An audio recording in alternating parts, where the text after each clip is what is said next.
Freight Efficiency with NACFE's Mike Roth and Friends. In this episode, we're speaking with Paul Rosa. He's Senior Vice President of Procurement and Fleet Planning at Penske, where we talk about technology adoption across the many duty cycles that Penske participates in. We also talk a good deal about electric trucks and Penske's role in educating the market about the current and emerging technologies, all the variables that must go into an EV return on investment calculation. We also talk about the importance of getting the truck drivers' opinions and the uncertainty around residual value with respect to these electric vehicles. Today we have joining us Paul Rosa. Paul is Senior Vice President of Procurement and Fleet Planning at Penske. And Paul and I go back a little ways. Thanks for being on the show today, Paul. Oh, happy to be here, Mike. So I'm really excited to speak with you, and discuss, trucking and the great happenings at Penske. We'll focus probably a little bit on diesel efficiency as well as, zero emissions. But before we dig in, this podcast is named, Freight Efficiency with Mike Roth and Friends. Do you remember how we met or how we started to work together? Well, I can tell you, Mike, I've followed the great work of NACFE for many, many years. I've realized the wealth of information, the research dating back at least a decade. From even back then, I realized that our goals were very similar on how we as a company look to help our customers achieve better fuel economy, help with to educate themselves on emerging technologies, driver issues, environmental stuff like that. So we had common grounds. That's why we always stayed close to it. We've met at various events over the years, but a formal one was when we spoke in more detail, the Shell Starship finale in Jacksonville. Do you remember that? I do. Yeah, the first one. Yeah, I think that was in 2018 or 19 or something like that. But from there, that was the first time, again, we spent some time talking about everything. And then, of course, it was the work with Run on Less. And let me just say, all of us at Penske are so grateful to have the connection with you and NACFE. I mean, give me a chance here now to say something. And this is not a plugged infomercial for NACFE, because I say this sincerely. But I want to say having an independent source to coalesce all the information allows a customer, a vehicle user, to go one place for guidance. And I know it's appreciated out there because I do talk about it and other customers mention it to me. So you have followers out there. Thank you very much. It just feels like, being in the middles, NACFE loves it. We don't, that's what we're about. So let's talk about Penske, the company. When I think about Penske, and this goes way back to my Navistar days and Cummins days and so forth, kind of my whole career. I think of via the fact that you are kind of between the fleets and the truck OEMs, you become really knowledgeable about all the different applications and uses of trucks out there. So tell us a little bit about maybe some things we don't know about Penske, and how it is, if I've got that right, how it is being in that place and what that means to the company and you personally.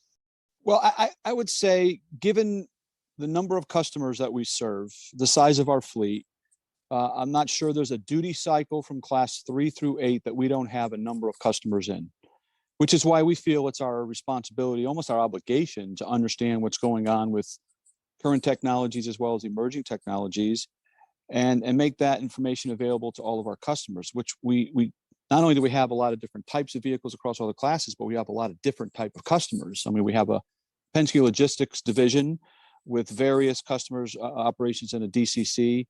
We have our contract lease customers, again, across all classes of vehicles throughout North America. We have our pure rental customers, again, through all the classes of vehicles, including yard tractors. And we even have consumer customers who move their household goods from point A to point B. And then we even have a fleet division with a company named EPS and everything. So the way we look at it, many people are relying upon us to understand what's going on at the foundational level with these emerging technologies, as well as existing technologies that are going through their improvements and advancements. So, I mean, we take it serious. We have tremendous relationships with our OEM partners, and collectively between working with them, we feel we're doing our role to educate the industry and educate our customers.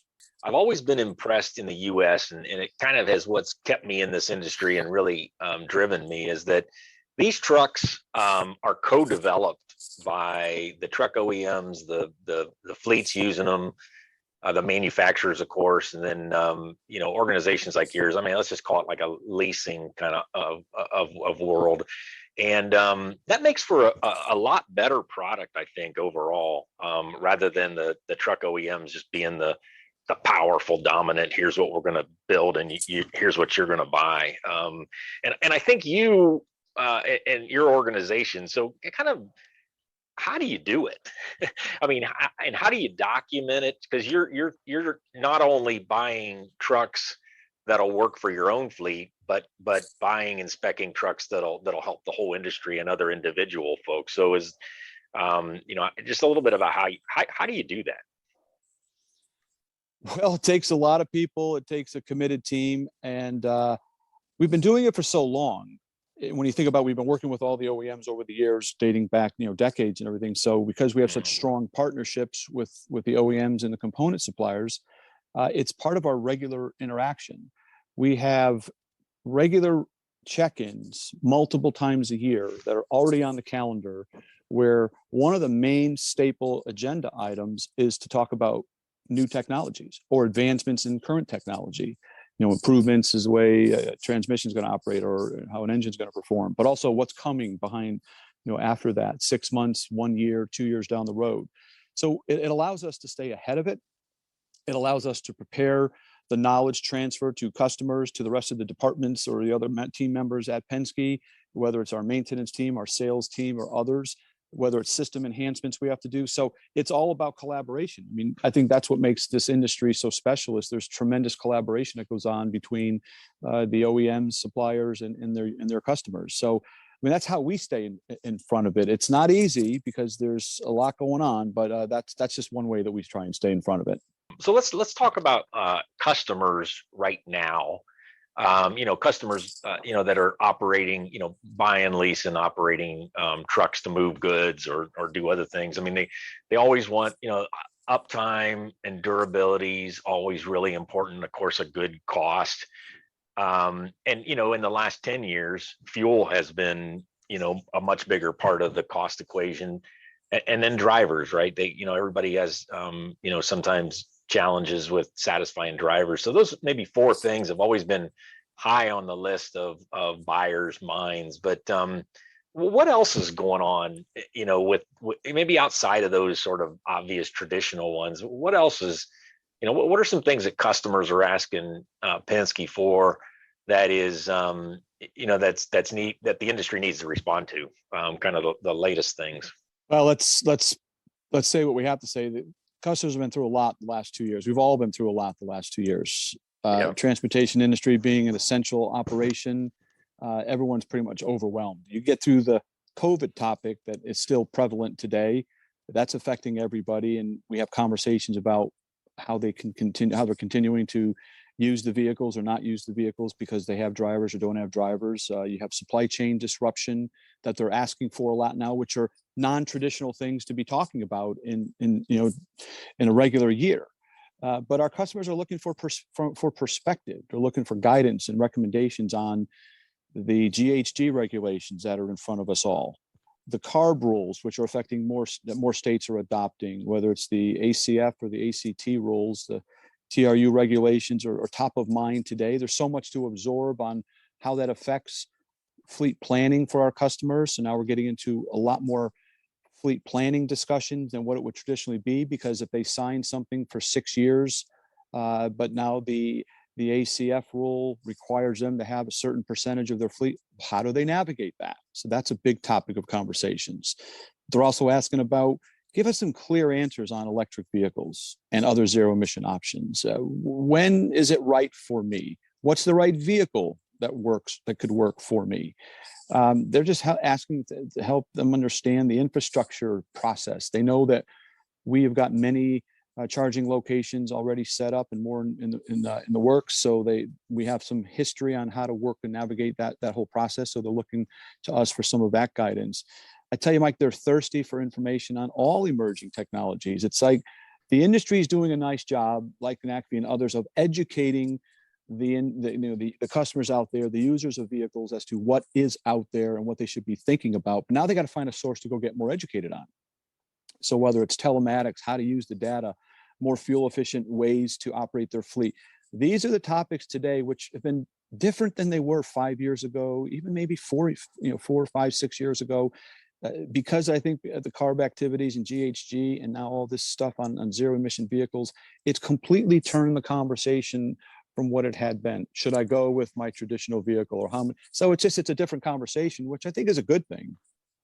Yeah, I agree, but I think the risks are high. I mean, if you so I think one of the things we talk about here at NACFE, and we've probably blogged about it and spoken about it, in public as well as internally, are that these trucks, to become more efficient, to become more clean, they're going to be more purpose built. The days of buying a diesel engine and a rear axle that can do different things and a transmission and having sort of I think the word would be high utility in a truck, where it can be this, it can be that. You could sell it to a second user and they could take it out of one application, move it into another. To get the efficiency and to get what we're talking about doing here into the future, that's going to be we think it's going to be less likely that you'll have a general truck. Now they'll be able to do different jobs, but with that, we see electric working here, hydrogen working there, automation working this place, and it becomes more important for the end user to really understand their duty cycles, their business models, how they operate, to be able to pick which of these technologies. Because I don't know about you, but in my entire career, I try to challenge myself whether this is true or not, but it feels like there are more options with bigger risk and opportunity, big reward, big risk, for these fleets than ever in my career, and it just makes it really important to do your homework. Yes, your observations are spot on. It's more confusing, I think, today. There were simpler decisions to make when you were just talking about a diesel vehicle, because you knew gas wasn't going to work for you. For that matter, there wasn't even a gas engine available for you, or whatever application you're in. So you didn't have many decisions to have to make when it came to the technologies that you were using. The transition from manual to automated, manuals or automatic, I mean, that was not, it happened over many years, but once it happened, it was done. But there's so many choices or so many things to consider today that's confusing people. And that's why it's up to entities like yourself and providers like ourselves and many others out there that are offering these types of solutions, that have to be well prepared, well educated to make the right recommendation for a customer's operation. Because once they make this decision, it's a costly one when you're getting into the vehicle itself or the infrastructure as well. So that's why we take it real serious, and we have very detailed conversations with the customers, because it's a different solution for almost every application, because you can get into the location they're operating out of, how they operate the vehicle, how they're going to charge, I mean, what their duty cycle is, what their load. There's so many things to consider when you're talking about these zero emission vehicles, that it's a different conversation today. Yep. So you brought it up a little bit ago. I want to just a couple of quick thoughts from you on Run on Less Electric. We had in the run a Penske E-Cascadia heavy duty tractor in the San Diego, Southern California area that we highlighted during the run. So as you've brought up a couple times, real world, pragmatic, good, real information is important. How would you? A couple comments on Run on Less Electric. How did we do there? Why is that important? Why should people pay attention to it? Well, thanks for asking that question, because I think the project was perfect timing, not just for us, but I think the industry. We had early prototype equipment, as you know, with several players, but in this case, the Run on Less, it was specifically with the Daimler track E-Cascadia that we worked with them as a co-creating partner. And we had several learnings that we wanted to share, but now we were able to share it with a broader audience based on the Run on Less project. And through your project, the industry, they need to see that the equipment could work. And that's what the project, I think, ultimately did across all the different classes of vehicles that you brought into the project. You show that this technology has promise. in real world applications that most people didn't have any idea that it could do. So I think that was one of the things that we talked about as a team, is that look at what's happening now. And we pointed our customers that maybe we only talked to them about a tractor, or we talked to them about maybe one. We said, go look at the projects report out.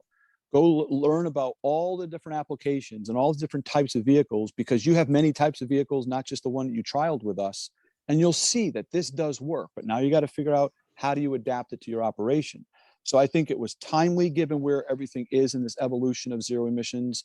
It was tremendous as far as what it accomplished with all the different classes of vehicles and the different type of customers. So we just felt it was a tremendous success, and we encourage all of our customers, and I encourage all that were listening to this podcast, to go and read about the project. You'll be impressed about what it delivered. Yeah, I mean, we had 91 interviews. You were one of them, Paul. But your driver there, that truck, Don D'Souza or DeSouza.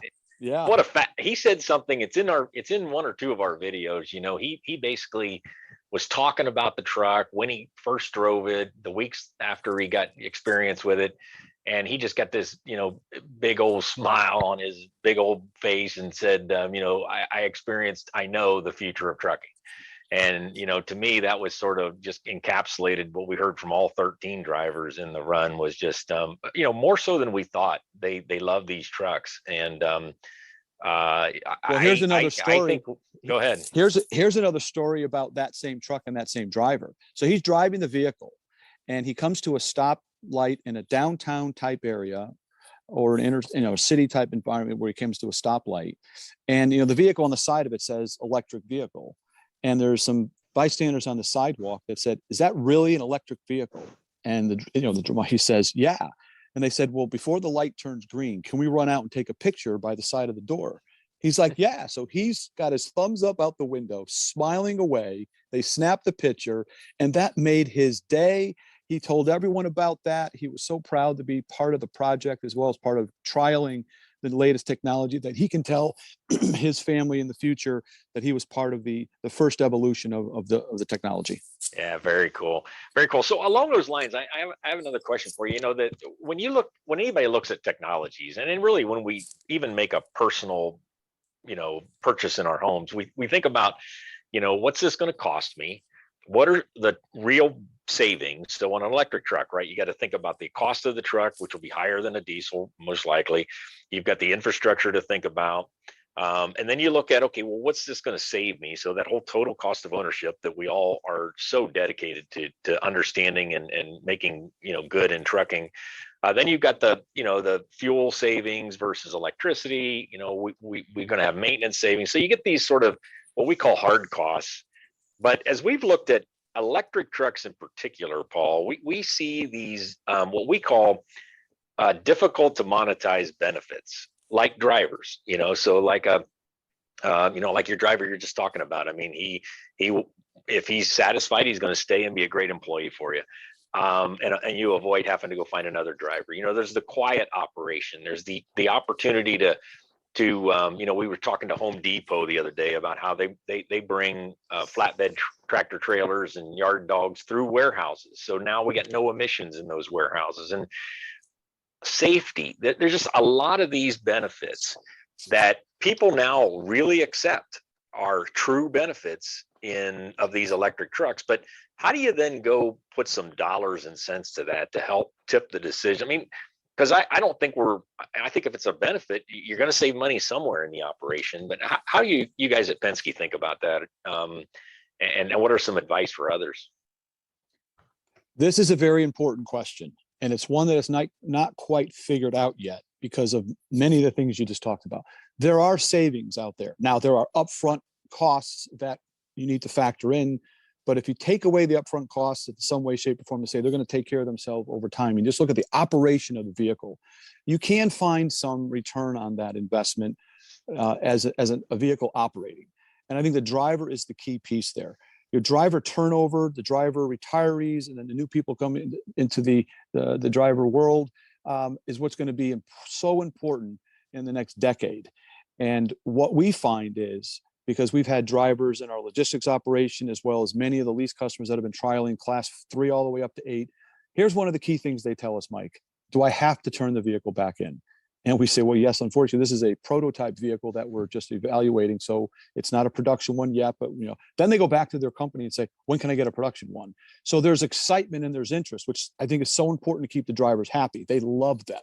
We do countless interviews with the drivers that are trialing these vehicles.